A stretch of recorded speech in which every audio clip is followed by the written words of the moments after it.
You are walking through the halls of your high school. It's your freshman year, so you are uneasy to speak because you have a severe stutter. The juniors and seniors are mocking you and bullying you. Your gym teacher notices it and feels bad, so your teacher comes up to you after class and invites you to try out for the wrestling team. You're unsure, but you still accept his kind offer. The day drags on, and a senior that was the captain of the football team dumps a carton of milk on your head and then smears pizza in your face, and then he laughs. Next thing you know, the entire lunchroom is pointing and laughing at you. Some even continue to mock your stutter, but it didn't hurt as much as seeing the girl you've been crushing over since the second grade laughing harder than everyone else. You cry in the bathroom, then head home early. You tell your mom, and she comforts you. She mentions that you are already 6'4" and have an 80-inch reach, and wrestling will teach you how to scrap. This gives you confidence. And fast forward 10 years, and you're an accomplished wrestler and are currently a professional in MMA. You are Curtis Blaydes, and this is the Casual's Guide to Tom Aspinall versus Curtis Blaydes. Curtis Blaydes is an underappreciated fighter, at least in my opinion, and I think you'll side with me once we're done with this video. But let's not procrastinate and jump right into it. Curtis Razor Blaydes is in his physical prime with him being 33 years old. He stands tall at 6'4". He currently trains out of Elevation Fight Team, which is a popular gym in Colorado. But Curtis was born and raised in Naperville, Illinois.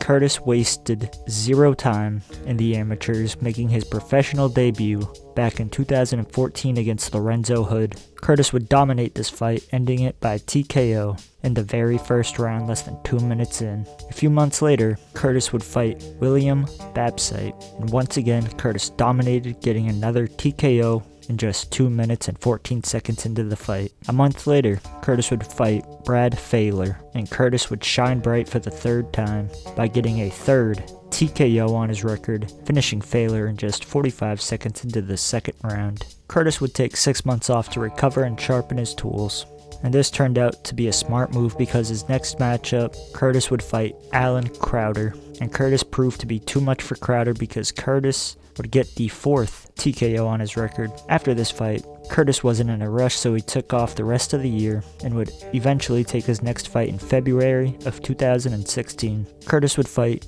Luis Cortez and continue his streak of finishing his opponent by getting the knockout. This was his first fight to get to the third round. His win over Cortez would catch the attention of the biggest promotion in the world, the UFC. And in April of 2016, Curtis would make his UFC debut, and it would be against a superstar and former champion, Francis Ngannou. This would be an extremely tough matchup for anybody, but to fight Francis in your debut is insane. Unfortunately, Curtis would be on the wrong end of a TKO. However, Curtis did give Ngannou a tough fight, and the fight got stopped between rounds 2 and 3. But it did prove to the fans that Curtis has a great chin, and in October 1st of 2016, Curtis would fight Cody East, and Curtis would finish East, raining down elbows while East was pinned to the ground. And in February of 2017, Curtis would take his third fight in the promotion against Adam Milstead. Unfortunately, Milstead would injure his knee less than a minute into round 2,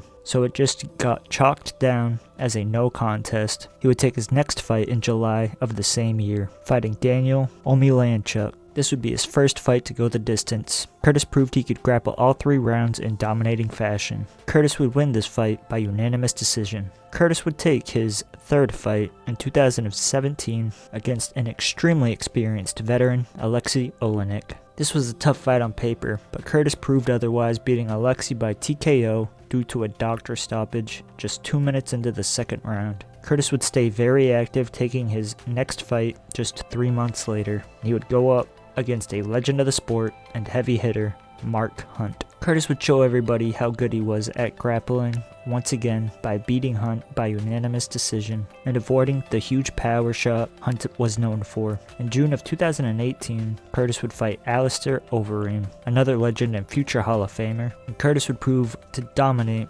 Overeem worse than he did Hunt, because Curtis would rain elbows on a pinned Overeem until the ref stepped in, and he would finish his fight in the third round just 3 minutes in. After beating the highly experienced fighters, Curtis would get a chance at redeeming his one and only loss up to this point. And November 24th, he would face off with Francis Ngannou once again, but Ngannou's power proved to be too much for Blaydes because he would get knocked out just 45 seconds into the first round. This was a tough loss for Blaydes, but Blaydes was still an extremely dominant fighter, so it didn't take a ton of time off. And in March of 2019, Blaydes would fight Justin Willis, and Curtis would get back in the win column once again, beating Willis by unanimous decision. In September of 2019, Blaydes would fight Shamil Abdurakhimov, and Blaydes would make short work of Shamil by knocking him out in the second round just 2 minutes in.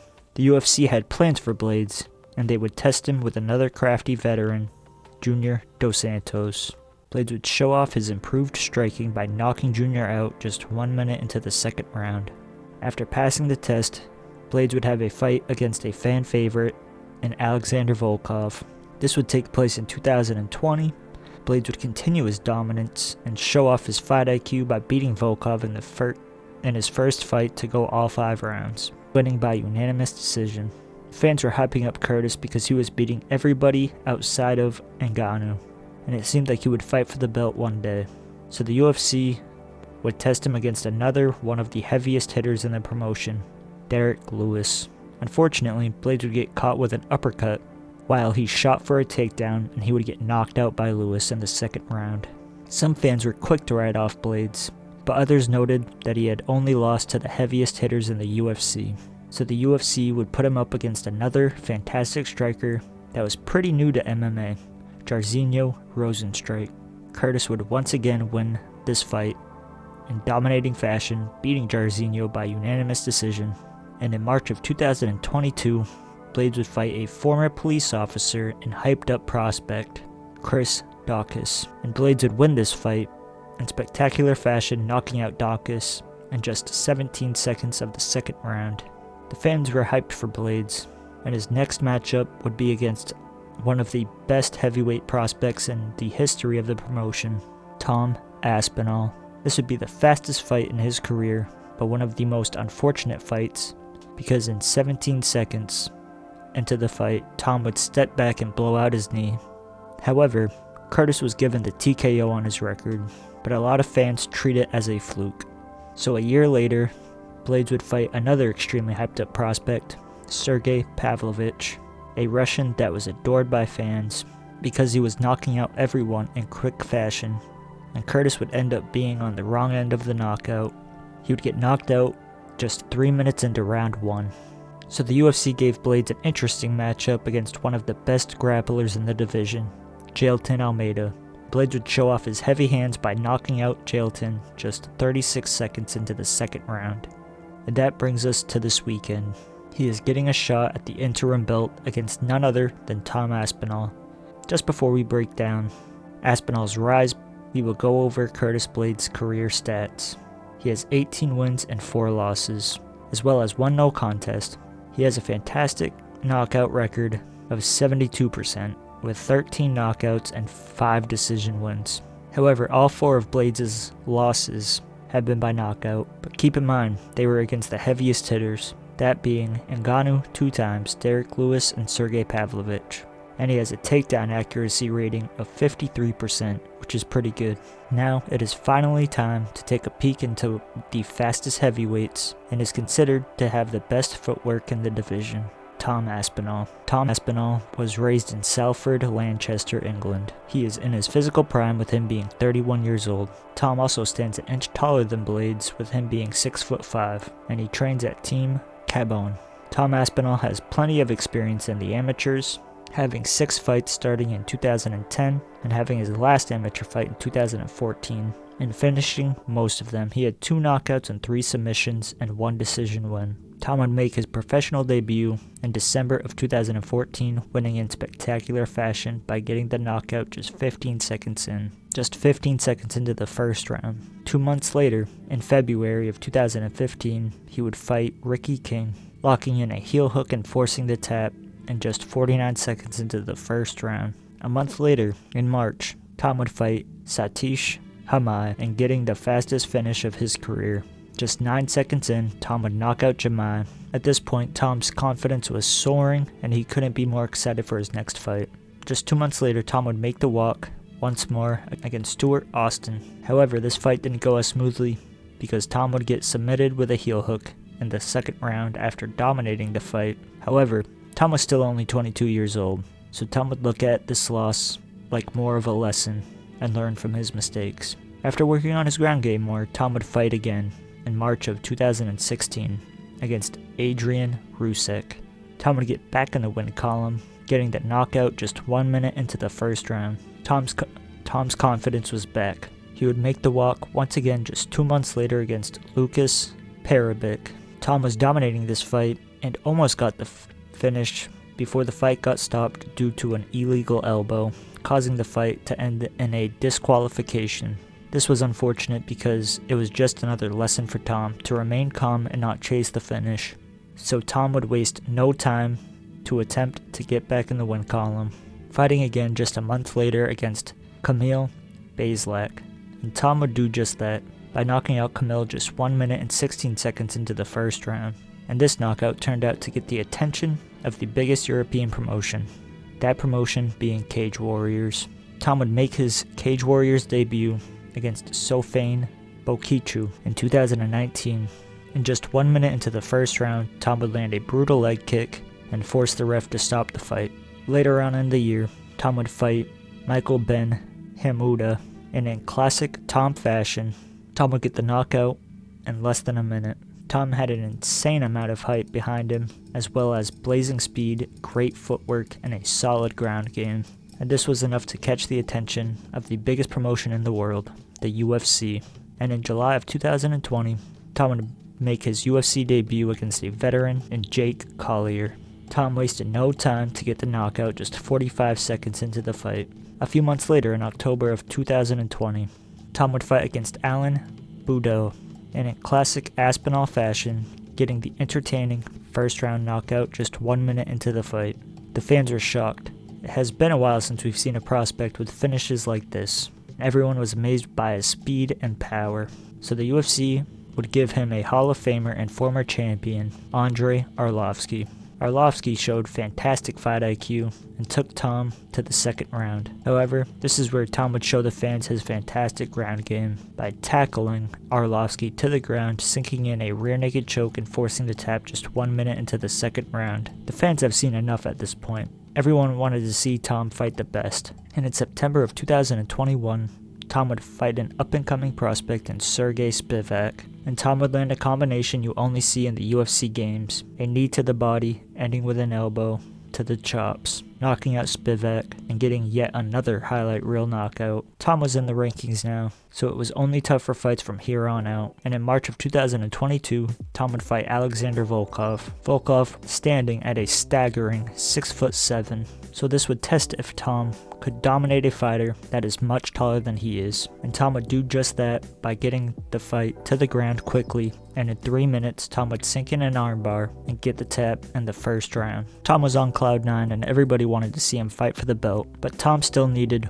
1 or 2 more wins before he would get that shot. So Tom would fight the other man in this video, and his toughest fight to date, Curtis Blaydes. And this fight was on Tom's home soil. The fans chanted, proving that Tom was a superstar in England. Unfortunately, this fight would not go as planned because just 15 seconds into the first round, Tom and Curtis would trade leg kicks, and Tom would step out of range, and when he did, he destroyed his knee completely.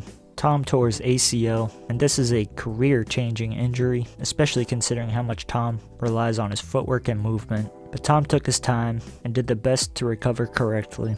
And exactly a year later, Tom would return against Marcin Tybura. Fans were worried the best prospect would not be the same, and when Bruce Buffer said fight, the fans' worries turned out to not be true, because Tom looked just as good as he did before, landing another brutal knee to the body, then followed up with a nasty elbow, knocking out Tybura in spectacular fashion. The fans were ecstatic, but there was another fighter in the shadows, a Russian killer who was also known for knocking his opponents dead in the first round, and that man was Sergey Pavlovich. Pavlovich versus Tom was not a matter of if they would fight, it was a matter of when. And that fight came sooner than the fans expected, because Sergey's opponent would pull out just 2 weeks before the fight, and Tom would sign the contract and challenge the Russian for the interim belt. The fans were as excited as they could be. The Sergey fans were picking him to knock out Tom due to his devastating power, and the Aspinall fans thought his speed and footwork would be too much for Pavlovich. And on November 11th of 2023, they fought. Sergey landed a solid straight, forcing Tom to take a step back and get out of range. Then Sergey chased him, and Tom threw a lightning-fast counter, knocking Sergey out cold. Tom was overwhelmed with emotions. All of his dreams were coming true, overcoming the knee injury and winning the belt on short notice. Tom would call out John Jones, the undisputed champion, but Jones didn't want to fight Aspinall. Jones knew he would lose against Tom, but one man wanted a proper win over the most hyped heavyweight, and that man is Curtis Blaydes, the best wrestler in the heavyweight division who has heavy hands. Tom's record stands at 14 wins and 3 losses, 11 knockouts, and 3 submission wins, leaving his finishing rate at a perfect 100%. Tom has lost 1 fight by TKO due to his ACL tear, 1 submission loss when he was 22 years old, and 1 disqualification. In my opinion, he only has 1 legitimate loss, and that one being the submission. Overall, I think Tom will get the job done by knockout in the 2nd or the 3rd, but Curtis has a very legitimate chance at beating Tom, especially if he survives into the championship rounds. And Blaydes has only lost to the heaviest hitters in the UFC history, as Tom has never had a fight go past the 2nd round, but the 100% finishing rate is hard to ignore. So I'm honestly split on who I'm going to pick. Let me know in the comments who you think will win. If you liked this video, remember to like and subscribe, as it is the only way to support the channel. And as always, I hope you guys enjoyed the video, and I hope you guys have a great week and enjoy the fights.